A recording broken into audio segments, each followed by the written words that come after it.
the straps have come out.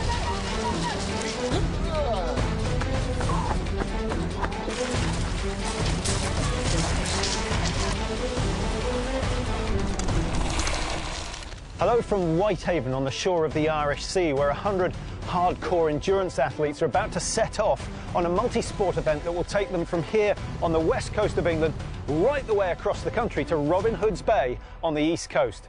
Over 4 days of competition, they will kayak as well as swim, bike and run. But unlike any triathlon, they'll also be racing over some of Britain's most spectacular and gruelling terrain.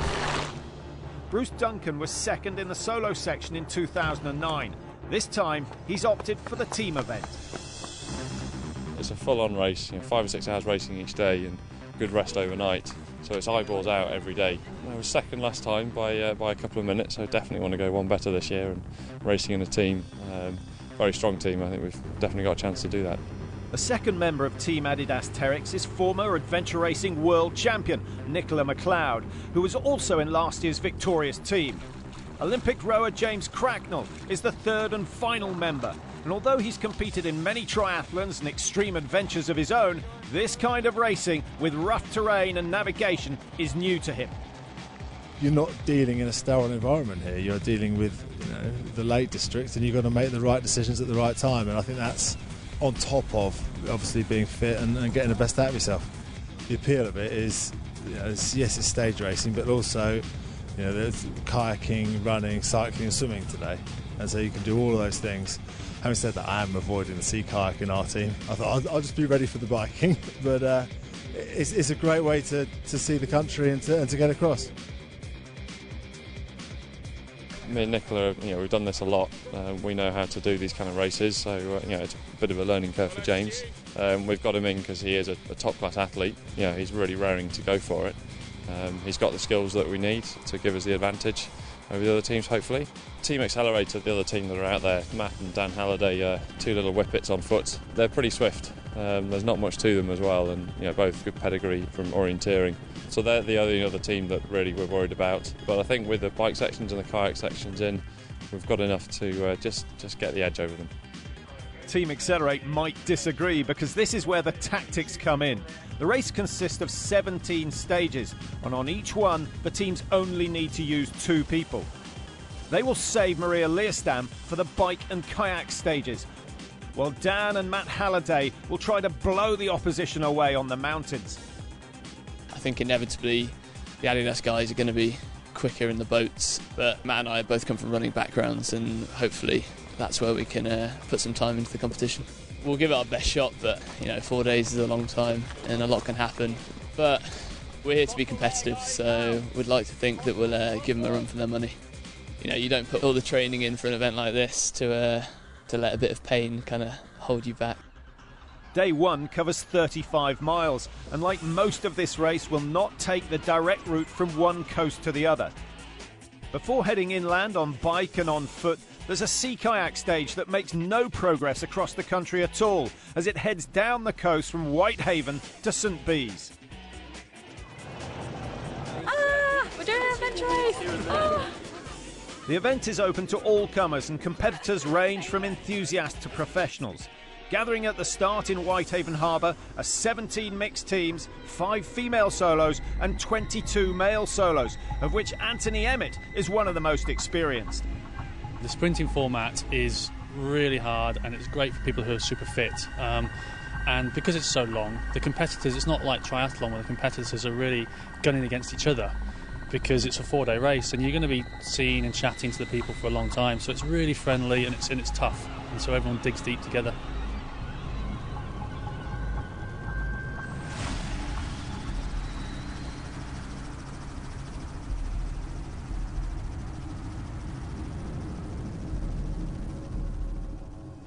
New Zealander Stuart Lynch is leading the men's category and the entire fleet early on, taking just 52 minutes to paddle the 7 miles down the coast to the first transition. There, he can receive assistance from his support crew, which is vital to make a quick change over to his bike and stay ahead of rivals like Emmett, second to land here.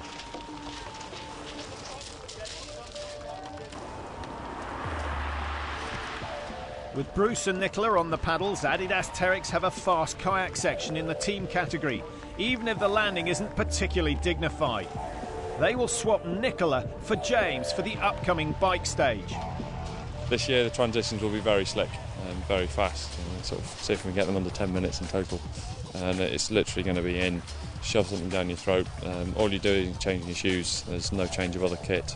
So with the experience that we've got and the team we've got, I think we should be very quick through those transitions. Team Accelerate have lost only 2 minutes on the water. This will be a race of narrow margins. There's certain pressures around, so I think we need to perform quite well. So we'll all definitely give it our best. We've got quite high hopes actually for this race. How high? High enough. Hopefully in the top 3, 2, 1. I don't know. Yeah. All the competitors make it to the beach at St Bees, but for some, it goes wrong right at the end.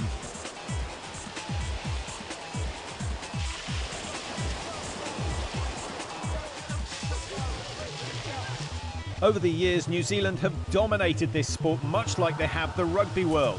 While Kiwi Lynch leads the men's solo race, his compatriot Fiona McBride leads the women's. I'll be giving it my best shot, and I really want to be up the pointy end of the field. There's some good competition in the ladies actually, so hopefully we'll have some good battles out there. The experienced racer is just seconds ahead of Britain's Sally Azan at the end of the first stage. She was the newcomer to adventure racing that was part of the team that finished second in last year's event. I'm solo this year, I'm on my own, so the reasons why, I think last year I was supported so much by those boys and they really did carry me through that whole race. And I come back this year and I thought, right, this is my chance now, this is where I am at, because last year I was the rookie. So I don't know where I still fit in the scale of adventure racing, because I've always been supported by strong people. So by going solo this year, I can see where I'm at and see where I fit, and you know, am I just chasing a dream or am I good at this? Who knows? We'll find out. The next stage of the battle is a 14-mile bike to more kayaking at Buttermere. Azan is still chasing as McBride leads the women. Fellow New Zealander Lynch the men, and Adidas TERREX with Cracknell and Duncan in the saddle are proving that they have the power both with the pedal and the paddle.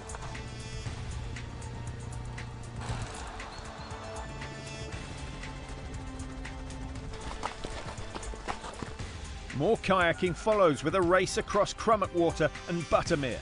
The mile portage as they carry the boats between the lakes could be crucial, as will the transition before the stage. Hey, how are we doing? Belts up, mate. Come on. Difficult kayaking and drinking at the same time. I like the friend.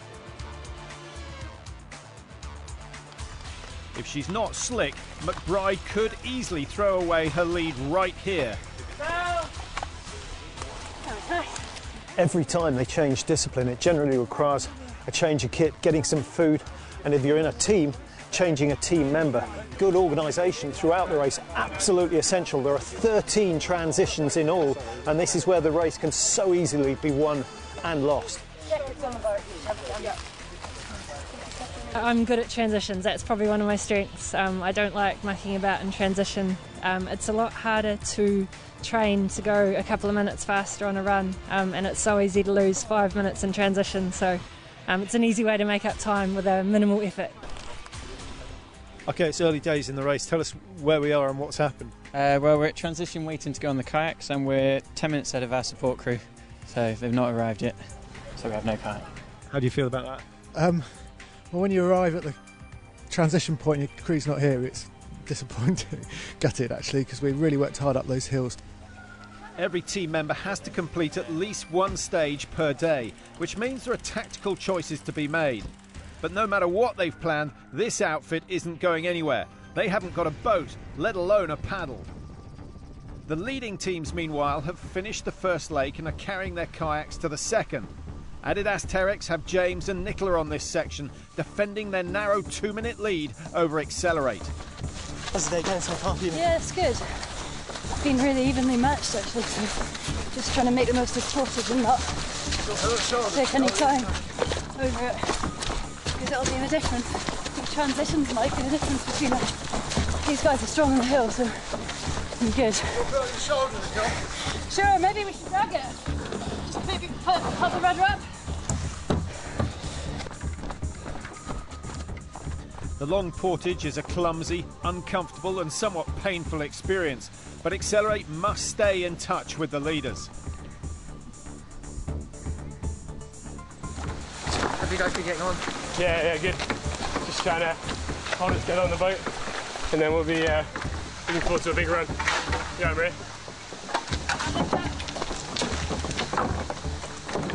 With their best phase, the run, coming next, the team will be glad that Adidas TERREX are still in sight on the second half of the paddle. The chase is on.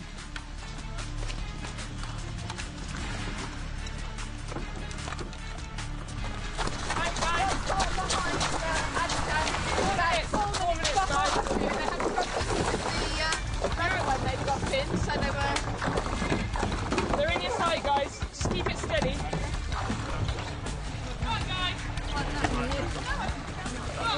Adidas TERREX know they have to extend their lead on Buttermere, and they do so, beating Accelerate by 4 minutes, only to risk losing it all again in the transition to the run. Nicholas bringing it up. Nicholas dragging it. Nicholas dragging it up on the road. Okay.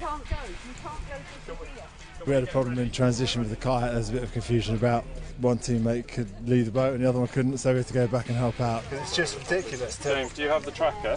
Yeah, I go back and help her and she'll be... No, the dibber. We lost 5 or 6 minutes in faffing, but that's what it's about. It's not about pure fitness or even technique. It's about getting the little things right.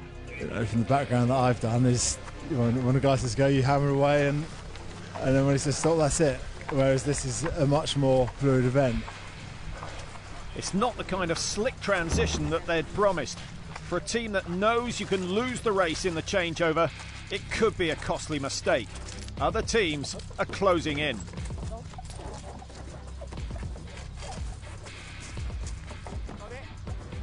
And it's all encouraging news for the running specialists. Accelerate. About on the right hand side. Go on, guys. Drop the bottom mat. We don't want that bottle with us. Drop it before we go out. So down it now. In some ways, it's almost more like a triathlon than an adventure race. Like, for example, last year, the multi-day race, you're spending 20 minutes, half an hour in transition, trying to get some proper food down, you're staying warm. Whereas this is much more, anything more than a minute, and you're probably taking too long. The penultimate stage of day one is 9 miles, with 600 metres of climbing up Robinson and descending via Cat Bells to the town of Keswick. Competition is fierce, but so is most competitors' passion for being out in this landscape. The thing about these sports, these events, is they're outdoors. The outdoors is our playground. So for some people, they go up a mountain, it's hard work. For us, it's just a playground. That's what we enjoy, and it's the outdoors. That's what drives everybody, I think. Lynch leads everyone, the New Zealander making England's Lake District his playground.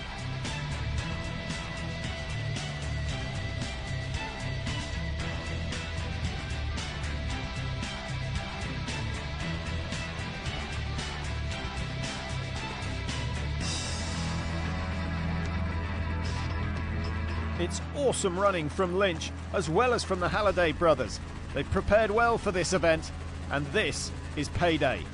We came down a fortnight ago to Recce and to have a run and do a couple of the bikes, so we're fairly familiar with the course, and I've been poring over the maps to make sure we have all the optimum route choices as well.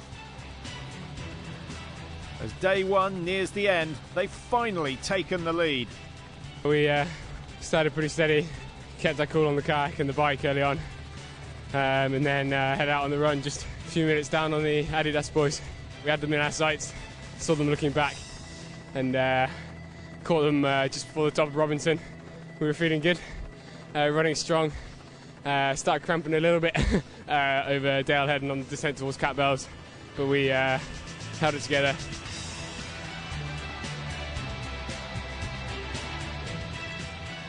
It's impressive to watch them fly down like you'd go down a gradual descent.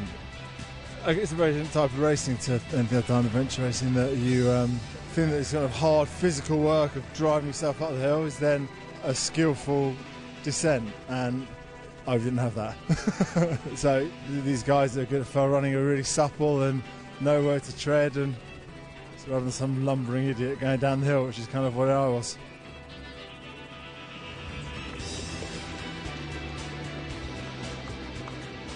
It's a different thing to get your head around, is racing but then not racing flat out, because at times you're not racing flat out because you're going to injure yourself, and that's exactly the same running downhill. It's having made ground going up to then give it away going down, because you're not that good at running downhill. I've never done it before. It's just a little bit annoying. For James and any other competitor finding day one hard, it's got a sting in the tail too. A 500-metre swim across Derwent water before the same distance on foot to the finish. Freezing English water, man! That freezing English water and fatigued muscles are the perfect recipe for causing cramp by the time they reach the far side. Lynch limps to the finish, while Fiona McBride loses the female solo lead in the water, struggling as Sally Azan swims by. Well done, guys. Dan Halliday already had cramp on the run. This won't help. He has to get moving to hold on to the lead. Adidas TERREX emerged from the water just a few minutes later. Tell me about that swim. Bruce, put your shirt. I can't, mate.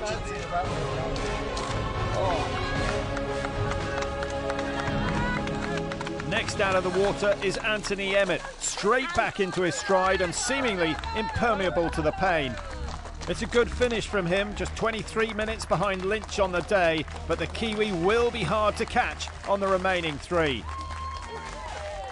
That was hard. It went well, but didn't leave much behind. Thanks to their running, Accelerate have left Adidas TERREX with a 14-minute deficit.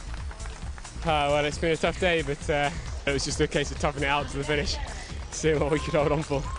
There are still 3 days to go, but the pre-race favourites in the team event will know they have competition now.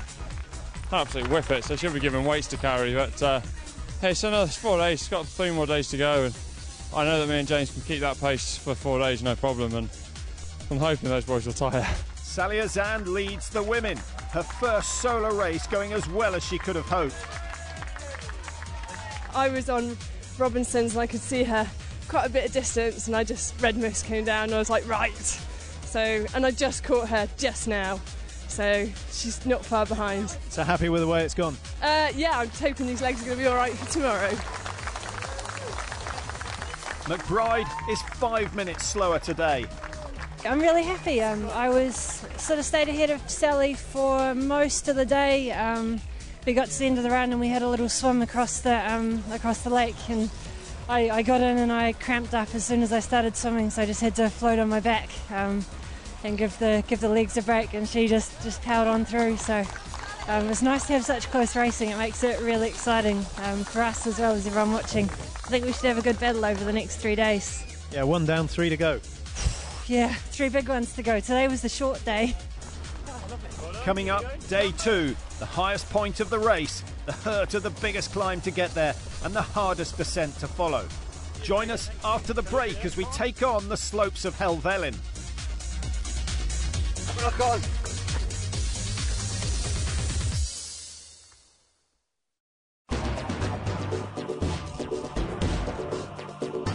Welcome back to the Adidas TERREX Coast to Coast. They're already a quarter of the way into the event, but they're approaching the toughest and the most feared leg of all, the ascent of Helvellyn. Day 2 begins in Keswick with a 5-mile bike ride and a 4-mile kayak to reach the start of the Helvellyn section. In the team event, Accelerate are wearing the yellow jerseys, but Bruce Duncan and James Cracknell of Adidas TERREX are straight down to chipping away at the 14-minute deficit. Not too fussed about it at all. I knew they'd take a bit of time out of us yesterday. They're really fast on foot. You know, anything can happen. Keep going, keep plugging away, don't think about anybody else, just do our own race and go as hard as we can. They're a strong team, you know, they've got a lot of experience there. We're certainly not writing them off, there's no chance of that. There's no need for us to push it harder than we did because, you know, we're lucky enough to have the advantage. It'll be a case of us having to stay strong and really fight all the way to the finish. So, it'll be a good race. It's an impressive response from Adidas TERREX at the start of day 2, and with a slick transition, they're the first to hit Helvellyn, the 3rd highest mountain in England. There are 850 metres of ascent on the 7-mile stage. I think we caught a few minutes, hopefully. We need them. Adidas TERREX have won back 5 minutes in the first hour. Nicola has some recovery time while Accelerate's Halliday boys must deliver another fast run.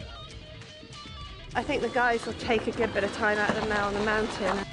In the male solos, Stuart Lynch extends his 19-minute lead over Chris Hope at the start of the day. Amongst the women, the leader Sally Azan is taking on an equally determined Kiwi and has lost 11 minutes in the first 2 stages. If Sally is going to keep her yellow jersey on day 2, she needs a great run now. But each morning, the task of shaking the stiffness out of the joints gets harder and more painful for everyone. Yeah, it hurts, definitely feeling it a bit after yesterday.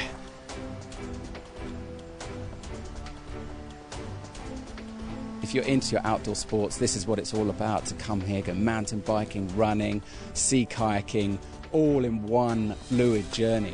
In these 4 days, I've probably got 10 years of kind of camping and adventure holidays all packed into one long weekend. I mean, it's going to be fantastic, whatever happens. This is the not so enjoyable bit. One leg in front of the other though, get to the top and that's all downhill. It was the descents that cost so much time for Adidas TERREX yesterday, and they'll be very aware that every metre they climb today, they have to descend later. Even as they tackle Helvellyn's lower slopes, they can see the yellow jerseys in the valley below. There they are. Yeah, I was hoping we'd be outside, not quite.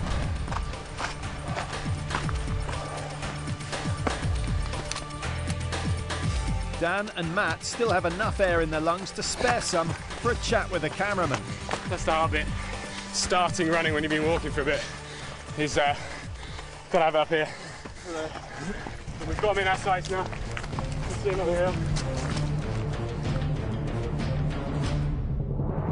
On the summit, the Lakeland weather prevents the competitors getting a view of the remaining 120 miles of the race, though perhaps their eyes need to be on their feet for the treacherous descent of Swirl Edge.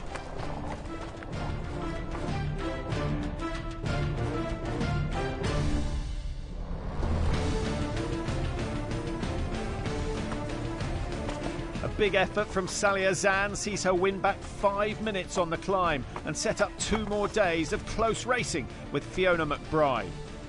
The Adidas TERREX and Accelerate teams are equally close as they contemplate the rest of the race. The teams are now over the summit of Helvellyn, which of course is the highest point of the course. In theory, it's all downhill from here, but with 2.5 days and over 200 kilometres still to go, they know the worst is still to come. Join us next week to find out who survives the mountain and makes it all the way across the Yorkshire Dales and Moors to Robin Hood's Bay on the east coast.